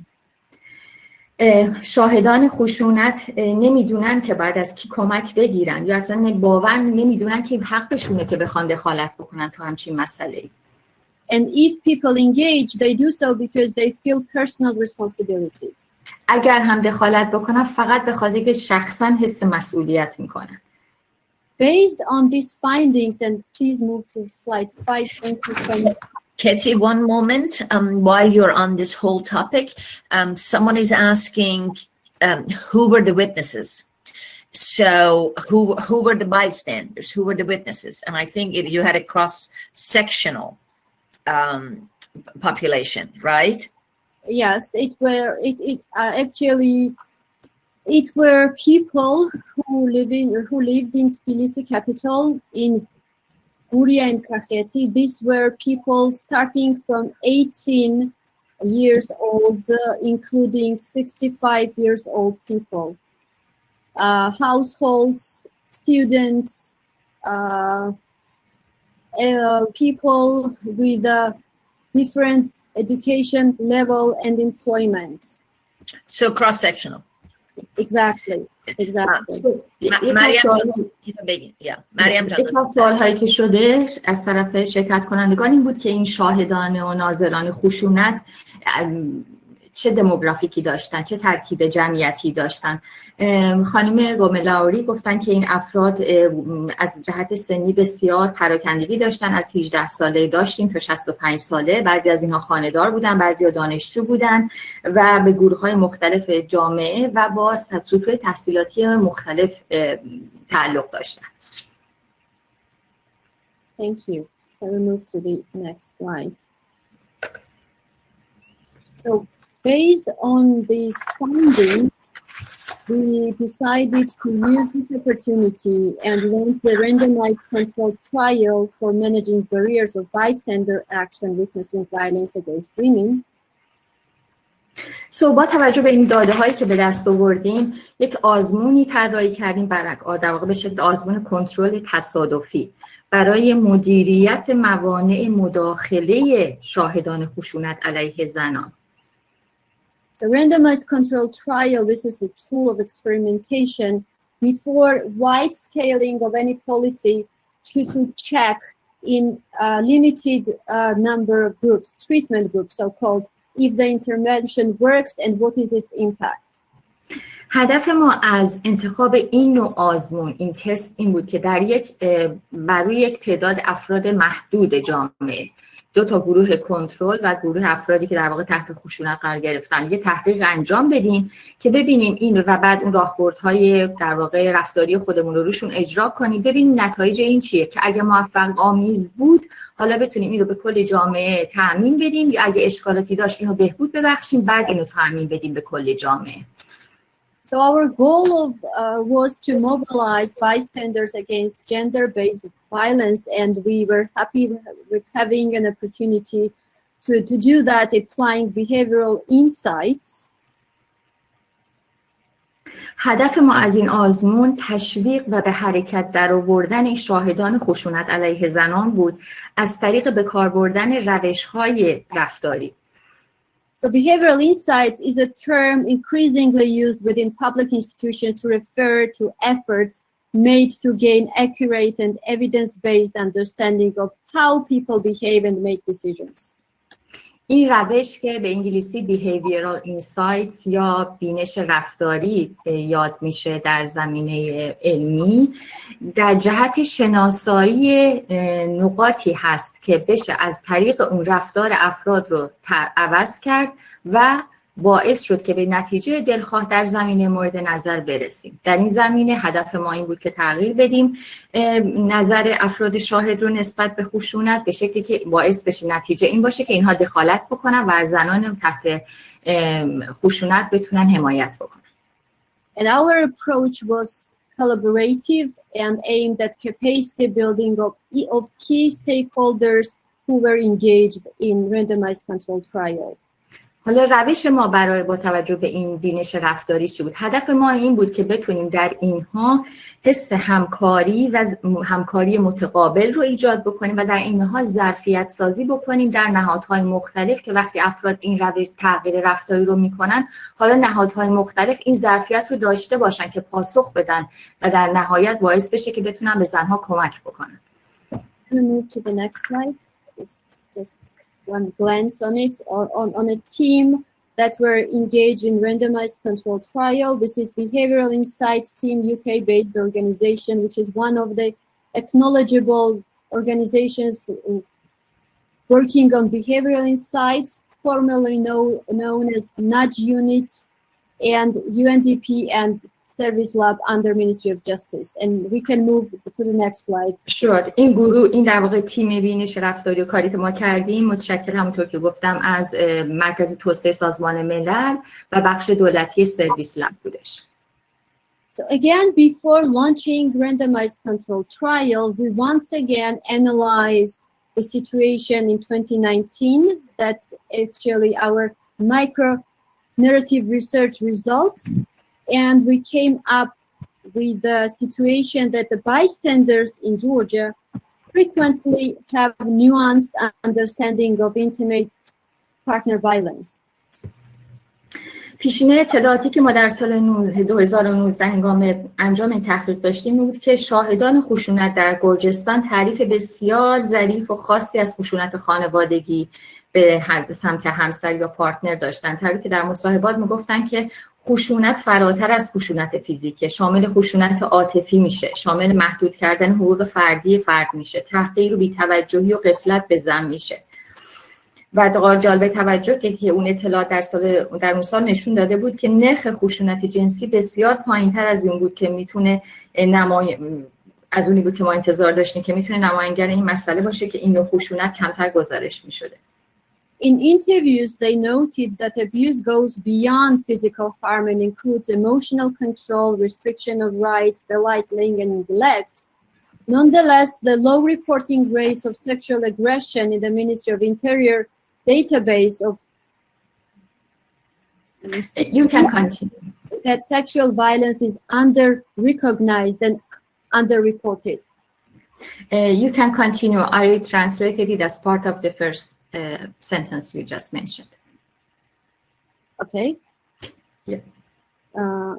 So in interviews, they noted that abuse goes beyond physical harm. No, you mentioned, Katie, John, dear Katie, just move on to the second bullet point. Okay. Yeah, so, for the sake of time, I covered what you just mentioned. Yeah. Okay. Thank you so much. So actually, and bystanders often fail to identify violence as an emergency situation.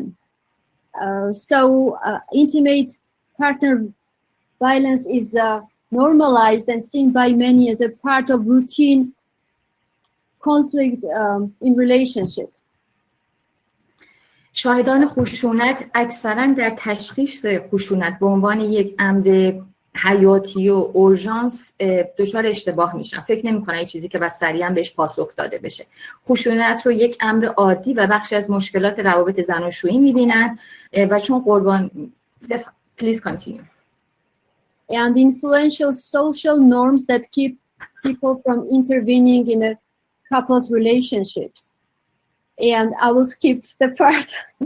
And also, bystanders often do not know how to provide emotional support without getting entangled in a conflict situation. Neither are they best suited to identify which services survivors need.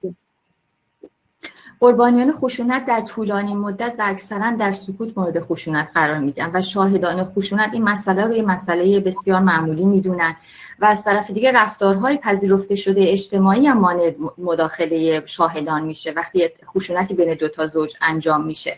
به همین جهت اولین کاری که ما در بخش تحقیقمون داشتیم این بود که به افراد بگیم که درصد کمی از مردم گرجستان ساکت بودن در برابر خشونت رو کاری درست میدونن. شاید از این طریق میتونستیم باعث افزایش دخالت شاهدان خشونت برای حمایت از زنان مورد تهاجم قرار گرفته باشیم. And last but not least, bystanders fear the embarrassment or backlash of intervening.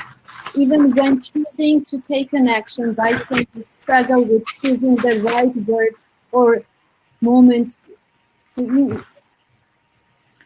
شاهدان اکثرا نمیدونن که چگونه به قربانی حمایت عاطفی بدن بدون اینکه وارد دعوای فیزیکی با فرد متجاوز بشن. نمیدونن از چه سرویس‌های حمایتی میتونن کمک بگیرن، نمیدونن که میتونن فقط شماره اورژانس رو میدونن همین، ولی هیچ چیز دیگه از سرویس‌های دیگه مثل خط تلفن اختصاصی برای خشونت، مشاوره روانی یا حقوقی خبری ندارن. از طرف دیگه شاهدان میترسن از اینکه براشون بی‌آبرویی بشه یا دردسرهای براشون درست بشه از طرف فرد مهاجم اگر دخالت بکنن، و یا اگر هم بخوام مداخله کنن نمیدونن که کی مداخله کنند و یا چی بگن. Can we move to the next slide, please? Sure. So when it comes up with the behavioral insight intervention, which implies uptake of public services, along with the behavioral change of the population, the capacity of the service provider should be raised to meet increased demand as a result of the intervention. So before launch of our intervention, the staff of the hotline for domestic violence cases has run through the relevant trainings, and they were provided with the specific tools which would help them to facilitate overcoming of bystander barriers and enhance reporting of domestic violence cases. فاکتور بسیار مهم در موفقیت در واقع مداخله رفتاری و ظرفیت سازی یکیش اینه که ما بتونیم مشارکت بدیم سرویس های دولتی رو به همراه تغییرات رفتاری جمعیت و ظرفیت سازی همزمان بکنیم تو این سرویس ها. چون که همونطور که گفتم وقتی که آدم هایی که شاهد هستن دخالت میکنن و کمک میکنن، زنگ میزنن به پلیس، زنگ میزنن به سرویس های حمایتی، زنگ میزنن به وکلا و قاضیا، خب این مراکز تعداد بیشتری از تماس ها رو دارن میگیرن. اما اگر که اینا افراد آموزش دیده نداشته باشن چجوری میتونن به این پاسخ بدن و کمک بکنن در واقع این زنجیره بتونه ادامه پیدا بکنه. به همین جهت قبل از اینکه ما این سرویس ها رو راه اندازی بکنیم مثل سرویس تلفن ویژه علیه خشونت، تلفنچی ها و کسانی که جواب این تلفن ها رو میدن تحت آموزش مناسب قرار دادیم که بتونن وقتی کسی تماس میگیره طوری صحبت بکنن که حداکثر اطلاعات رو از این فرد بگیرن و بعد هم بتونن فرد رو هدایت کنن که در واقع قدم بعدی چی هست، چه از طرف اونها و چه از طرف مرکزی که داره سرویس رو فراهم میکنه.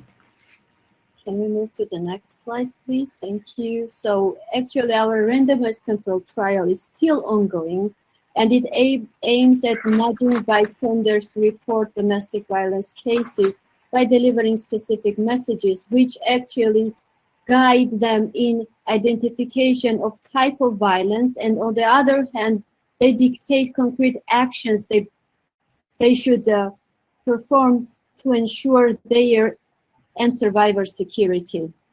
این روش آزمایش مداخله رفتاری هنوز در حال بررسی و کامل شدن هستش و همونطور که گفتم هدفش تشویق و به حرکت درآوردن شاهدان خشونت از طریق آشنا کردن اونها با انواع خشونت و تعلیم روش‌های عملی در جهت حفظ و حمایت فردی که داره دخالت میکنه و همینطور فرد قربانی. And at last we can move to the intervention tool itself, to the next slide. And here you see the intervention tool, which is a leaflet, which is distributed in the community centers and public service halls of the Ministry of Justice throughout the country because of the volume of the customers. So this is the leaflet which aims at drawing the attention of bystanders and victims to types and violence and possible dangerous outcomes if action is not taken. ابزار مداخله چی هست؟ چیزهایی که ابزارهای مختلف در اختیار ما بود، ولی یکی از مهمترین ابزاری که به ما کمک کرد تهیه اعلامیه‌ها یا برگه‌های آموزشی بود، به دلیل اینکه تعداد مراجعه کنندگان همونطور گفتم یک نفر از هر 700 دچار خشونت می‌شدن زیاد بود و اینکه اطلاع رسانی سریعتر انجام بشه این برگه‌های آموزشی درست شد که به افراد کمک بکنه، به شاهدان خشونت کمک بکنه که چجوری دارن به مسئله نگاه میکنن و چجوری میتونن اصلاح کنن و چجوری میتونن در نهایت کمک کنن به فردی که مورد خشونت قرار گرفته. The title already attracts the attention, which says tomorrow might be late, which is followed by the encouraging message that in Georgia the majority thinks that you should act when somebody's badly treated. نکته مهم در تهیه این اعلامیه‌ها این بود که عنوان بسیار جذابی داشته باشه که بتونه سریع افراد رو جذب کنه که علاقه‌مند بشن که اون مطالب رو بخونن. مثلا توی عنوان این اعلامیه که الان اینجا دارید می‌بینید اینه که فردا ممکنه خیلی دیر باشه. خب این توجه رو جلب می‌کنه. بعد از اون ما نکات رو به این شکل بیان می‌کنیم که بتونیم پیام‌های تشویقی مثل اون بدیم که در گرجستان اکثر آدم‌ها مداخله در خشونت و کاری درست می‌دونن. یعنی تشویق بکنیم که کار درستی که دخالت بکنید. فکر نکنید که این مسئله شخصی و خصوصیه. Katie, we need to wrap quickly. Thank you. Okay. So actually the heroes of the leaflets are victim and bystanders, and the stories described with quotes actually underline how mistakenly both perceive their reality they live in, and every quote of the bystander ends with the regret for belated action. And please quickly move to the next slide. And that's it, I think. So I want to draw your attention towards this 1, 2, 3 number. These are the main messages as well.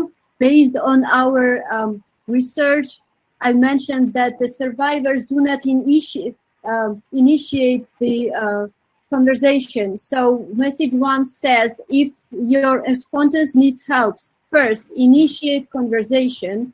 Second, listen, do not judge. Frequently, we afford ourselves to express our opinion and even give advice what we would do in their case. So this is wrong. So listen and do not judge. And third, as I have mentioned, the research have shown that bystanders not always are aware how to connect the people to the services. So third message says, suggest to call 116006 and give them the از دیگر نکاتی که calendar. Sorry, yeah. No problem. So روی این اعلامیه علاوه بر این که خب یه عنوان خیلی جذابی داره، چیزی که بیان می‌کنیم اینه که می‌تونیم تصاویر، همینطور که این تصاویر افراد شاهد و قربانی رو اونجا می‌بینید، ولی نقل قول‌هایی از طرف اینها روی این اعلامیه میشه که نشون میده که اینا چجوری به مسئله نگاه می‌کنن. مثلا فرد قربانی میگه که این مسئله شخصی کسی نباید دخالت بکنه. فرد شاهد میگه حالا اگه دخالت کنم چی بگم؟ و طرف یا این مسئله شخصیه. خب این نه تنها به چشم آدما میاره که چجوری ما کل جامعه داریم به این مسئله نگاه میکنیم، ولی از طرف دیگه نقل قول‌هایی هم هست از افرادی که دخالت کردن که مثلا خوب شد دخالت کردم، اینجوریش نجات پیدا کرد، یا کاش که دخالت میکردم، منم پشیمونم که چرا دخالت نکردم. و هدف و در نهایت متن این اعلامیه تمرکز میکنه روی 3 تا نکته. اینکه اگر میخواید دخالت بکنید از طریق صحبت وارد شید. لزوم نیست که از طریق دعوا جنگ و جدال با اون طرف خاطی وارد بشید. نکته دوم اینه که وقتی با طرف صحبت میکنید گوش بدید، قضاوت نکنید، اجازه بدید که اون حرفش رو بزنه و شرایط رو بتونید بشنوید و بعد بررسی کنید و در نهایت پیشنهاد کنید به طرفین که اینها با مراکز حمایتی تماس بگیرن، یه شماره تلفن خاصی رو در اختیارشون قرار بدین و از این طریق بتونن دخالت مثبت و مفید داشته باشن. And on the opposite side of Women Calendar is written that for anonymous advice, call 116. Call is free. Just dial. This is just one call. و در بخش دیگه از این اعلامیه شماره تلفن بسیار ساده 116 رو فراهم کردیم که همون خط ویژه برای خشونت، برای گزارش کردن خشونته و تنها چیزی که ما ازشون می‌خوایم اینه که فقط با این شماره تماس بگیرید. هیچ کار دیگه‌ای نیست، لازم نیست شما انجام بدید. So this is it. I think this is again ongoing initiative. So I will be happy to share the results if the opportunity will be given about 7 months later. Let's see. So I'm ready to answer any of your questions. Once again, thank you so much. Thank you, Kathy. This was wonderful, and Mariam John for the wonderful translation. Thank you so much. I am looking to see the questions are going to come to us. Somebody's asking whether there is a particular way of training the people who are answering the phone for the hotline. So Katie, you may want to answer that one. I understood for Abbase also that they want to know if they can be in touch with you. Is it okay for us to, I know you need to jump on another call. So is it okay for the participants to have your direct contact so they can contact you and ask more about the INA? If I may answer that question quickly, because I have to leave you ladies in about 5 minutes. برای همه عزیزانی که نیاز به راهنمایی و کمک دارن، شما میتونید از طریق وبسایت بنیاد آینه برای ما پیام بفرستید. ایمیل ما برای همه عزیزان باز هست و شما هر کجای دنیا که باشید میتونید با ما تماس بگیرید. ما با شما تماس میگیریم. اگر مایل باشید میتونید برنامه‌های آموزشی ما رو که به رایگان هم در وبسایت آینه آرشیو شده و هم از طریق برنامه‌های تلویزیونی و رادیویی ما به صورت ستلایت همه دنیا پخش میشه و باز به رایگان هست، میتونید کمک بگیرید و به مشارکت‌ها گوش بدید. ولی بله، هر جای دنیا که باشید شما میتونید با ما تماس بگیرید. ما دست شما رو در دست عزیزانی که داوطلبانه با ما همکاری میکنن میذاریم تا بتونیم شما عزیزان رو راهنمایی کنیم. ممنونم از همه شما عزیزان. مرسی از همه زحماتتون. امیدوارم که همیشه بتونید زنجیروار دست به دست همدیگه بدید تا بتونید جامعه رو توانمند کنید با راهکارهایی که دارید در اختیارشون میذارید. ممنونم از همه شما. Thank you. مرسی، دست شما در نکنه. خیلی پرزنتیشن خوبی بود و من فکر میکنم که بچه ها دنبال گیری میکنن. ممنون. خدا نگهدارتون. خداحافظ. Katie will come back to you.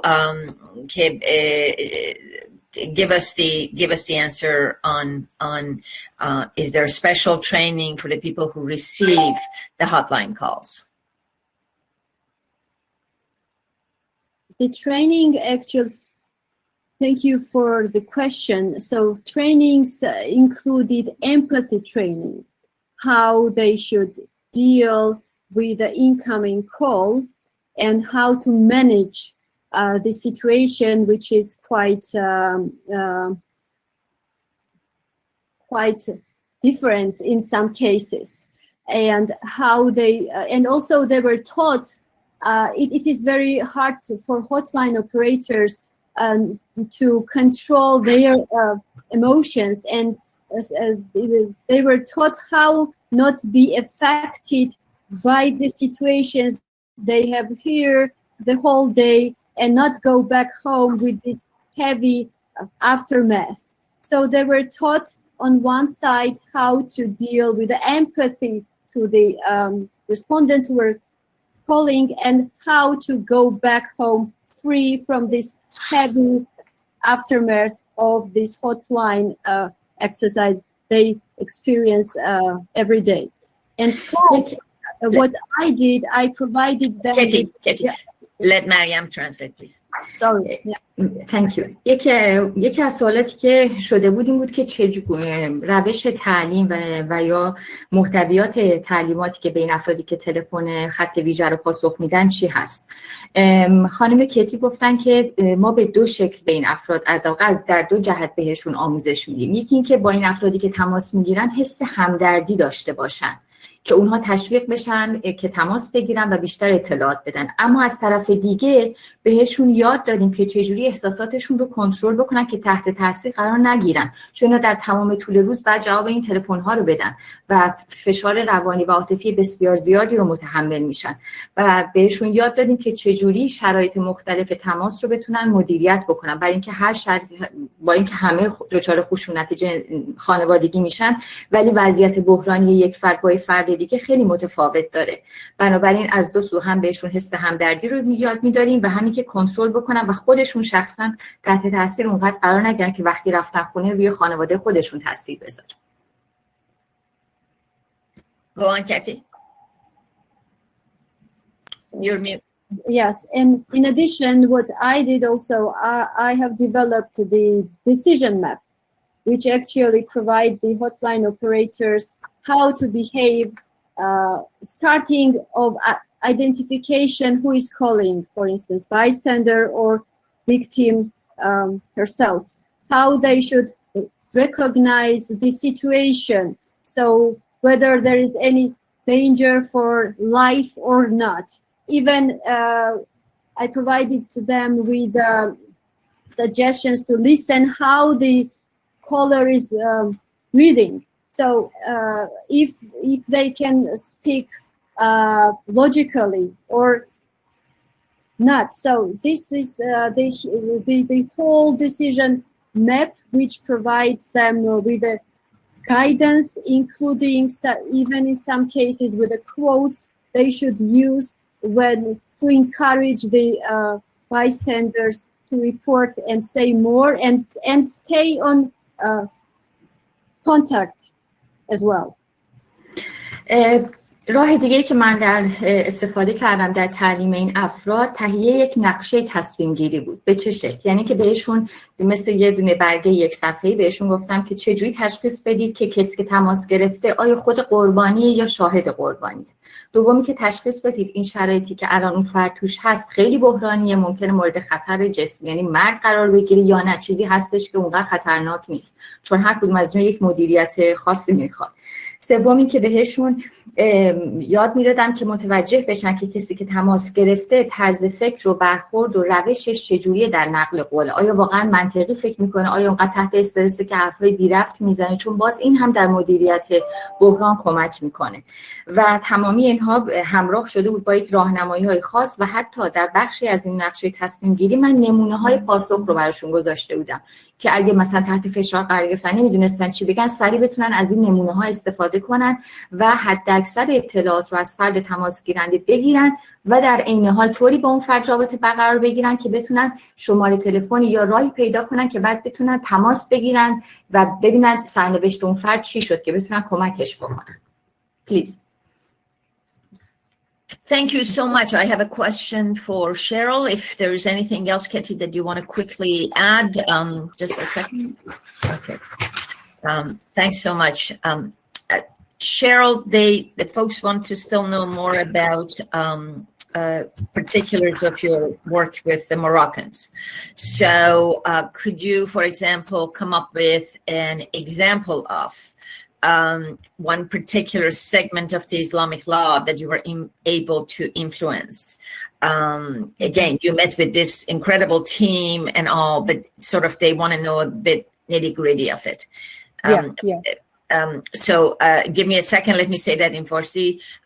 یه سوال داریم که دارن میپرسن که چطوری یه نمونه از قانون اسلامی رو بگن که مستامس توی کاری که با مردم مراکش داشت میکرد اون رو انجام داده بود. من این سوالو کردم. بفرم. The floor is yours. Okay. Yes, thank you for that question.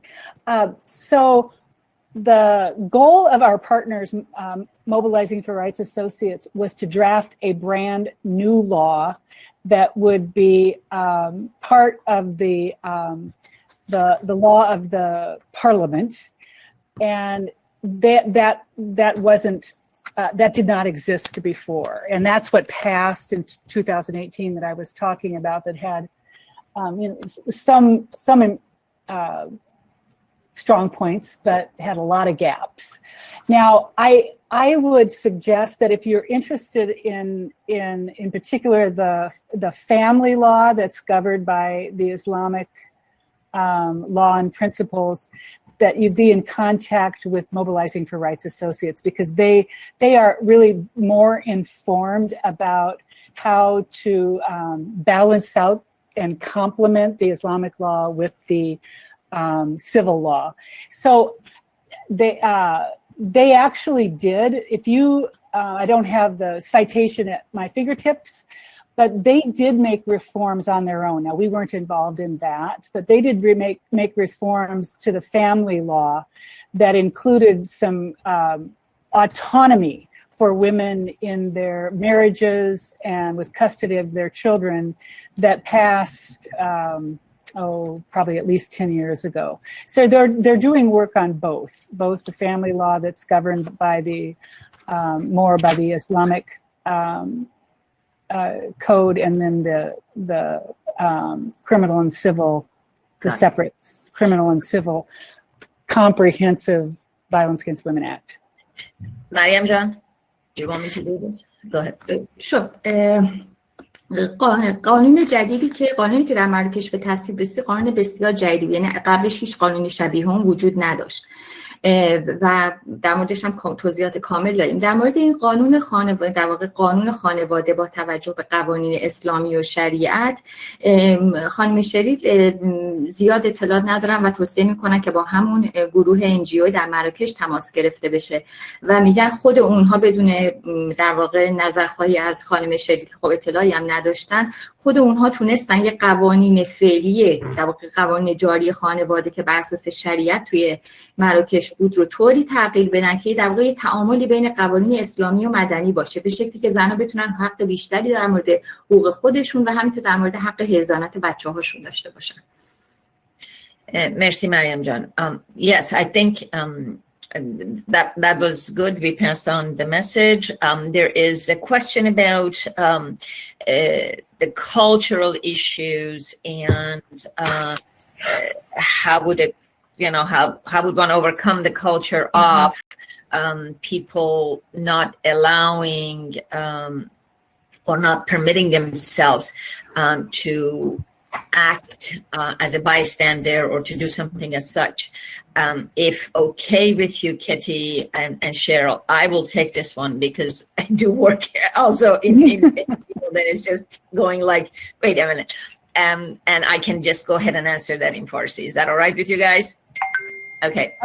So, sure.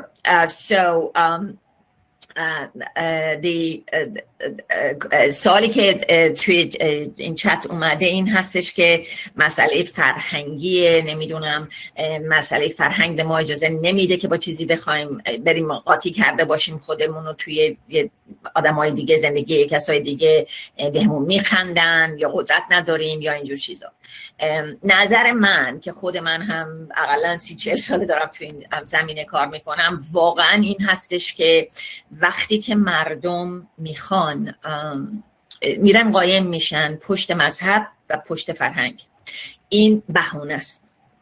اگه چیزی رو میخواین عوض کنین، این بهانه رو باید کنار بذارین که فرهنگمون اینو داره میگه یا مذهبمون داره اینو میگه. مسئله مهم این هستش که شما اگه تو خیابون دارید راه میرید، یک کسی بیاد هولتون بده، نمیچسبید دستشو، یک کسی بیاد دست تو گوشتون سیلی بزنه، دستشو نمیگیرید، پلیس رو صدا نمیکنید. خب این چطوری فرق میکنه که وقتی توی خونه داره میاد این کارو میکنه حالا مسئله خانوادگی شد؟ نه، هیچ کس حق بدنی، حق روحی، حق فرهنگ مالی روی کسی دیگه نداره. و اگه میگم شما خودتون این حساب، این جز یکی از تعلیماتی بود که من واقعا توی گرجستان برای افراد داده بودم. اگه دارید فکر میکنید سیلی زدن مسئله ای نیستش، خب بیا من یه دونه سیلی بزنم ببینم شما چی کار میکنید. تو خیابون که داری راه میری، یه نفر به شما سیلی بزنه، پلیس صدا نمیکنی، دستشو نمیگیری، لگد بهش نمیزنی، این همون مسئله‌ای که تو خونه هم باید انجام بشه. کسی حق نداره دستش رو بچهش بلند کنه، کسی حق نداره دستش رو زنش بلند کنه، رو شوهرش بلند کنه. اینی که مسئله فرهنگی دور افتاده ترین منطقه های کشور اتیوپی right? اونجا چیکار کردن؟ مردم اومدن دور هم جمع شدن تو این دهاتای دور افتاده، گفتن تنها جوری که میتونیم توجه همه رو جمع کرده باشیم اینه که اگه یک کسی تو خونه داره جیغ میکشه که داره میفهمیم شوهرش داره کتکش میزنه، تمام افراد دور و بر اون دارن میان یه کاسه ور میدورن، یه دونم قاشق ور میدورن، میرن پشت دم خونه شروع میکنن تق تق زدن که به اون شوهره دارن میگن تمام دهات، تمام این منطقه داره میفهمه تو داری زنتو میزنی، خجالتش دادن. این مسئله‌ایه که واقعا فرهنگیه، اونم مذهبش همینطوره، اونم همه جا فرهنگ وجود داره، همه جا مذهب وجود داره. ما با خود گرجستان وقتی که با پتریارکشون، بزرگترین رهبرشون، امامشون حرف زدیم، ایشون داره میگه که نه برو خونه پاهای شوهرتو بشور دوست داشته باش. مذهبه، چی میخواد بگه؟ به خاطر اون اگه واقعا دارین فکر میکنین کاری میخواین کرده باشین، پشت مذهب و نمیدونم پشت فرهنگ خودتون رو قایم نکنین، جلو بیاید. حق کسی رو که هیچ کس همونجوری حق نداره شما رو کتک زده باشه، همونجوری هم حق نداره زنشو کتک بزنه، همونجوری هم حق نداره دخترشو کتک بزنه، همونجوری هم حق نداره پسرشو کتک بزنه. اینطوری میشه که فرهنگ عوض میشه، که همه بفهمن که در واقع مسئولیت بهداشت و ایمنی یک نفر به تمام دور و برش هم مربوطه. موقعی که من توی گرجستان زندگی میکردم، اونجا تو خونه پایین من هر شب داشت زنشو کتک میزد. به روز سوم که رسید دیگه نمیدونستم کاری نکرده باشم. و یکی از همکارام که اومده منو ببره، دارم ازش پرسم چیکار میکنه اینجا اگه یه نفر میبینی داره همسایه‌تو میزنه؟ او این مسئله خانوادگی خودت قاطی نکن. گفتم نه، اینجایی که من میام مسئله خانوادگی نیست، این مسئله قانونه. و همونجور که داریم میبینیم کتی و بقیه از تمام اون سالها شروع کردن. یه روزه اتفاق نمیفته، کتک زدن، تنبیه کردن، محروم کردن یه شبه اتفاق نیفتاده، یه شبه هم نمیشه حلش کرد، اما ذره ذره، قدم به قدم، فامیل به فامیل، محله به محله میشه اون عوضش کرد. ما دیگه هیچ سوال دیگه ای داشتیم بچه‌ها؟ Anyhow, what I explained is basically it takes a village to change, and it's not going to happen overnight, and it's going to need to take time for this to happen, for change to come. And unless everybody is on that change and everybody is caring to change, then we really can't make the change. Could I add one thing to that, Manaz? Sure, absolutely. Just really quickly. One thing that we have found over the many years we've been working on these laws, there's always resistance defined as cultural barriers. There's always resistance. When you have the stories of survivors of violence, when you have their stories and you document them and you bring them for the purpose of drafting laws, that is, and enforcing laws, and you bring them to the police, prosecutors, judges, it's very difficult for them. These stories are so horrific oftentimes. They're so tragic. It's clear how they've harmed women and children and families and entire communities, and it's very difficult to argue with that no matter what culture you're part of. Right. Thank you. Thank you. Cheryl, in the chat, if you wouldn't mind dropping the name of the NGO, and I'll come back to translating what you just said. Folks are asking what's the name of the NGO in Morocco. So if you just drop it, we'll get the translation to them. I fully agree with you that there is those stories, and offline I'll tell you about the silent witness initiative that I ran and the difference that we made. دوستان سوالی رو که کلمه هایی رو که شریل اضافه کرد این بودش که همیشه همونطور که من گفتم همیشه مسئله فرهنگ وجود داره، مسئله مذهب وجود داره، اما وقتی که قصه زندگی افرادی که در واقع مورد خشونت قرار گرفتن، یکی اون قصه ها رو میسازید، یکی کشته شده، یکی زخمی شده، یکی اسید رو صورتش ریخت، اون قصه ها رو وقتی میارید جلوی پلیس، جلوی قاضی، جلوی کسی که داره وکیل، جلوی اونها قصه های افراد رو میارید دیگه. این زنها در اون موقع به صورت شماره نیستن، به صورت قصه واقعی یک انسان هستن. توی ایالتی که خود من زندگی میکردم یک کاری که کردیم، ما قانون رو چرخوندیم که حتی قانون اینجا اگر کسی به صورت کشته شده روی همین خشونت خونگی، اینو به صورت فقط نگیم که کشته شده، داریم میگیم کشته شده به خاطر اینکه خشونت خانگی برش پیش اومده و اون باعث شد که قانون عوض بشه، اون باعث شد که بعداً نگاه کنن. ما اولین ایالتی بود که این کارو کرد که باعث بشه که سوال درست میپرسیم و ما اومدیم برداشتیم مجسمه های به صورت اندازه های زنها ساختیم که تمامش هم رنگ قرمز کردیم، روی سینه اون یه دونه پلاک گذاشتیم که اون پلاک نوشت این مادر بود، 3 تا بچه داشت، اینقدر سنش بود، این کار معلم بود، چی و روز چی به دست شوهرش کشته شد. اینا رو یعنی اینی که به صورت شماره باشه 50,000 زن زخمی شدن، یا مثلا در مورد جورجیا داریم میگیم 7 نفر بین هر نفر زنهای از 1 نفر از 7 نفر زنهای گرجی مورد خشونت قرار گرفت. اینا شماره است، قشنگه، خوب آدم میتونه تو پرزنتیشن بهش داده باشه.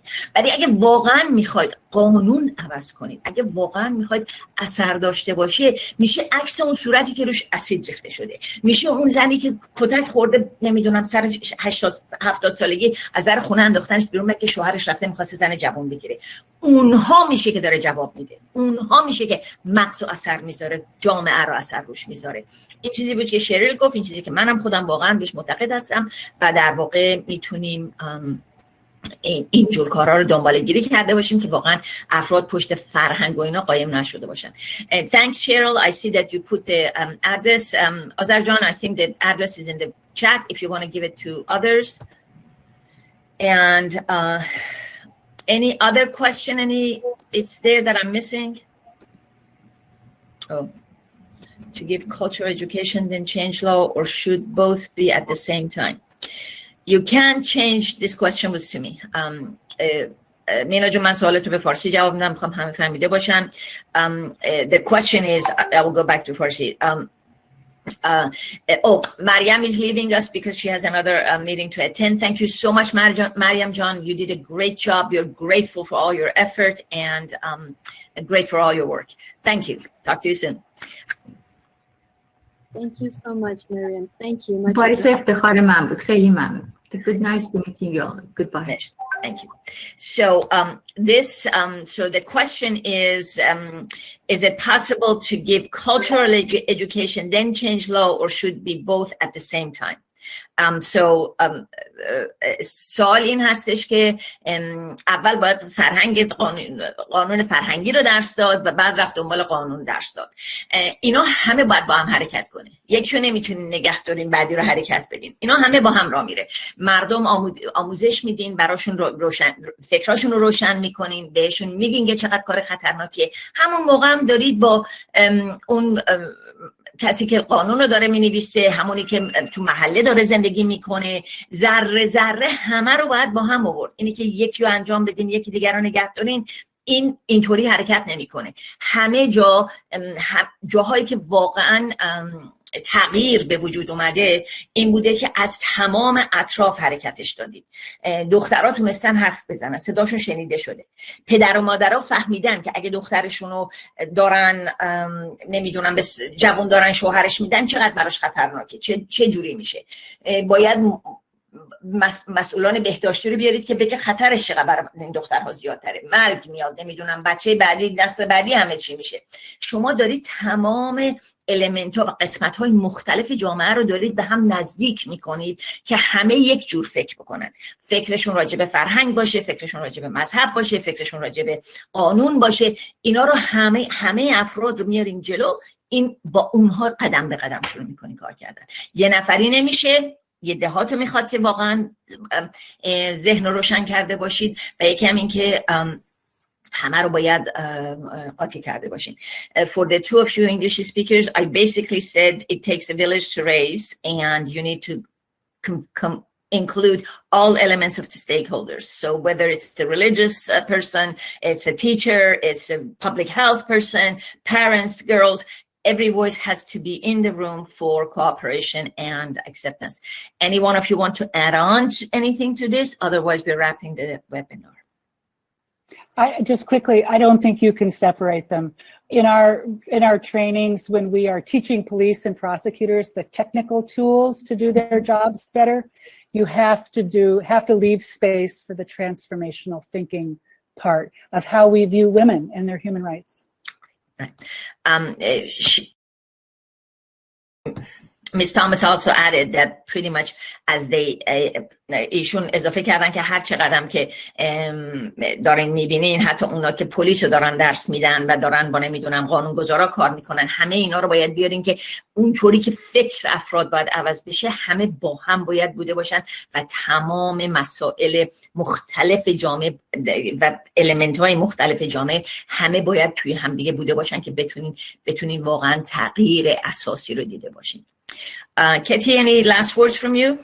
I would add that the participatory approach everybody should be at the table, let's say, but also the coordination. There should be coordinated action of all key stakeholders because otherwise it will not work. Yes. Thanks, Katie. و کتی داره میگه که خیلی باید همکاری مستقیم وجود داشته باشه بین تمام افراد و یکم این که سیکونس شده باشه که پشت سر هم بوده باشه، مرتب بوده باشه و تمام کسانی رو که میتونن کاری کرده باشن باید قاطی شده باشه. اینجا ما واقعا به آخر وقت رسیدیم. من میخوام از همه I want to thank the speakers. Thank you so much to the two of you. And also I want میخوام که تشکر از مریم جون کرده باشم. میدونم که ایشون رفتن ولی بازم خیلی متشکرم. بدون ایشون ما نمیتونستیم این مسائل رو برای شما به فارسی گفته باشیم و همینطورم از همکارایم در لاست مایل. خسته نباشید بچه ها، خیلی زحمت کشیدید، مرسی. و در آخرم از شرکت و همراهی شما عزیزان بی نهایت سپاسگزارم. امیدوارم مطالبی که در این وبینارها ارائه شده برای شما مفید بوده باشه. برای همه آرزوی موفقیت و سلامتی میکنم و امیدوارم در برنامه‌های آینده لاست مایل باز هم شما رو ملاقات کنم. دست شما در نکنه. خدا نگهدارتون. مراقب خودتون باشید.